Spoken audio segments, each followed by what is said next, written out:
welcome back to the show. Ladies and gentlemen, my next guest is a singer-songwriter who is nominated for 6 Grammy Awards, including Best New Artist. She just released a new holiday special, A Nonsense Christmas with Sabrina Carpenter. It's the most nonsense time of the year.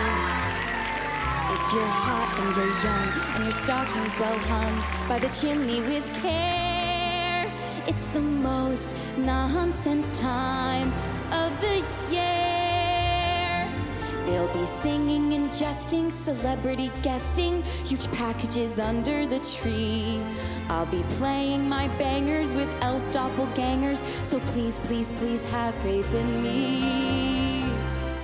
Please welcome to The Late Show, Sabrina Carpenter.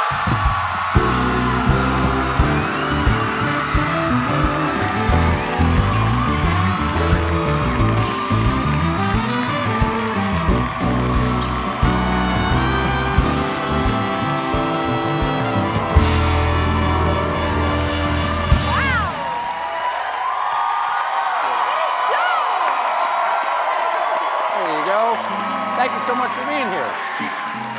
So lovely. Thanks for having me. Oh, my goodness. Well, you got all the Grammy nominations. As I said, I thought we should kick off with a little toast to that in honor of Mi Espresso. How would you like an espresso martini? I would love that. Wow. There you go. How Cheers. long? Thank you. Thank you very Has much. that been sitting there? No, it's cold. I just brought it here moments ago, yeah. I have fresh ones made between every act of the show. Wow. That's tasty. That is very good. This is going to be a good interview. Should we do a chugging contest? Sure.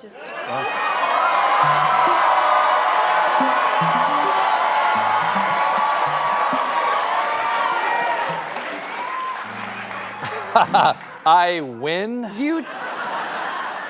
That's so terrifying how Yeah. fast you drank that. Well, these desks come at a price. Okay, you're nominated for a whopping 6 Grammys. We got a Best New Artist, Album of the Year, Best Pop Vocal Album, Best Pop Solo Performance, Record of the Year, and Song of the Year.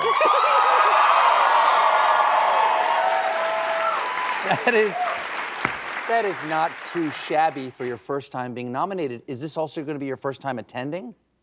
I'm very drunk now. Let me take that away for you. There you go. This actually truly is my first time. I always told myself that I never wanted to go until I was nominated, and I didn't think it would be for all those categories, which is really special, so I'm excited. I know, that must be a crazy feeling. You're just on a rocket ride right now. Are you taking the time to enjoy what's happening with you this year? Because some people, and very few people, get to go through what you're going through right now, and it's really important to take the time and enjoy it. When you're young, you sort of just vibe it out. Like, you don't really, I don't know how to describe it. It's like, when it's happening, I probably in 5 years will look back on like this moment and be like, wow, so much happened at once, but it's hard to process it in the moment. I'm just trying to make eye contact with you and be like as present as I can. You're Do you know doing what it. I mean? You're doing it. Yeah. Yeah, but I feel so lucky. Singing is all I've ever wanted to do. Writing songs is my favorite thing in the world. So the fact that I could do it and people listen is sentimental, but it's a gift. So I'm very grateful. Well, you seem appreciative of the gift. Well, you're up for Song of the Year for your song "Please, Please, Please." And is it true that the Beatles inspired you to start writing your own music? So technically, when I was very, very young, my dad played me Rocky Raccoon for the first time. And I was so mesmerized by that song and the songwriting of it that I fell in love with Paul McCartney. I was convinced that was my husband, my future husband. But he was quite old, and I was so young I didn't understand that he was much older than me, because I was looking at all these photos. I was like, no, he's young. He's young. He's only 10 years older than me. I didn't understand math. I was a child. So when I grew up, I just fell in love with his songwriting, And when you grew up, yeah, and then I met him in you met him. There you go. There you are with Paul. That's nice. Yeah. But you guys, I'm just curious, when you meet somebody like Paul McCartney, not that there are a lot of people like Paul McCartney, what do you talk about? So I just actually formed tears in my eyes, and then he was just so normal and casual and was so charming, and it just felt like I was kind of entering alternate like the upside down vibes. You know what I mean? Like Stranger Things, but Sure. a lot happier than Stranger Things. A little bit.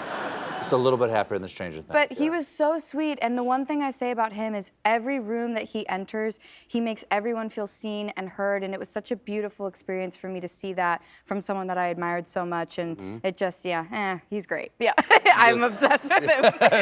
Yes. Yeah. Well, you've got a new special on Netflix, as we showed in the clip, a nonsense Christmas, which I like. I've got a pitch for you, because in honor of Me Espresso, have you thought about possibly Me Eggnago? That would be, you don't have to chug this one, just something, you know, for the publicity tour. There you go.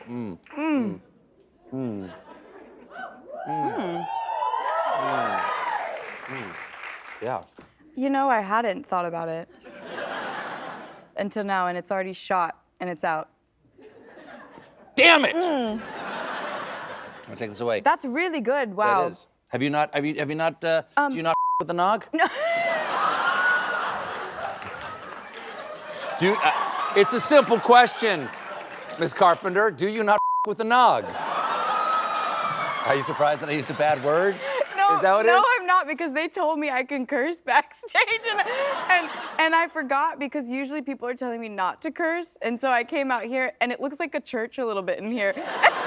It really does, doesn't it? I was like, don't curse, the Lord's upon us, and I was like, I shouldn't do that. Yeah. And you just did that. I just did do that, yeah. I do with the nog, now that you mention it. Well, you should. Thank you. Well, you should. I tell you, you got one of the things I love about your special is you got one of my favorite actors to play Santa. You were sitting on the lap of none other than Samwise Gamgee, Sean Astin, right there. What? He's amazing. What was it like to work with Sean? It was such a gift. Unfortunately, I met him already dressed as Santa, so I never saw. He always dresses like that. Oh. Yeah, well, I never saw his original form.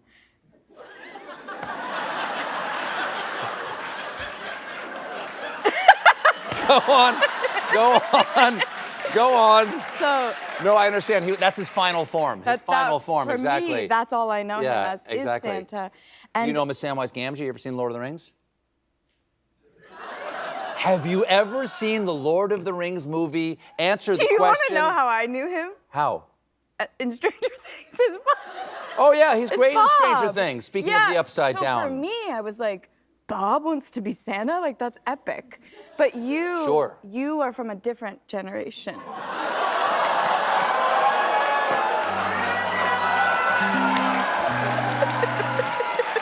and I love you so much. I am from I'm actually from two generations ahead of you. Exactly. No, I know Sean mostly from Rudy. Do you know Rudy? Rudy. Yeah, Rudy. Exactly. Rudy. Yeah, exactly. But and he was Samwise Gamgee in The Lord of the Rings by J.R.R. Tolkien. All I know him is he's so good as Santa, and genuinely, he was just such a delight. He told me that his daughters really, really persuaded him to do it, and because he was going to say no? No, I don't think that. I think he just was, at first, he was like, oh, what is this? And they were like, if you don't do this, like your whole career's over vibe.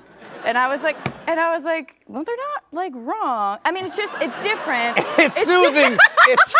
It must be nice to know that you have children threatening their parents. That's all I have. Sabrina, thank you so much for being here. Her Grammy-nominated album, Short and Sweet, is out now. Sabrina Carpenter, everybody. We'll be right back.